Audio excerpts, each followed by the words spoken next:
जय जगन्नाथ। बंधुगण, आपणक मनरे केबे एही प्रश्न आसीछि कि जे मु तो कहार किछि क्षति करिनी, मु सबु बेले समस्तंक भलो चिंता करे, तथापि भगवान मते काहींकि एते कष्ट देउछंती। जो माने पाप करूछंती सेमाने खुशी रे अछंती, हेले भलो लोक काहींकि कांदुछंती।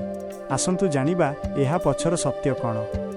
श्रीमद् भगवद गीता रे भगवान श्रीकृष्ण कर्मफलर एक गूढ़ रहस्य कहिसंती। प्रभु कहंती, मनीषर वर्तमानर दुख केवल आजिर कर्म उपरे निर्भर करे नाही, यह अतीतर बहु जन्मर हिसाब होई पारे। जेमिति सुना को चमकिबा पई नियारे जळिबाकू पड़े, ठीक सेमिति भल मनीषकू परीक्षा देबाकू पड़े।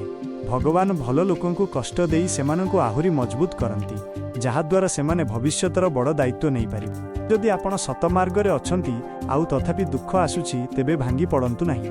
भावंतु जे भगवान आपणकर पुरुणा पापकू धोई देउछंती।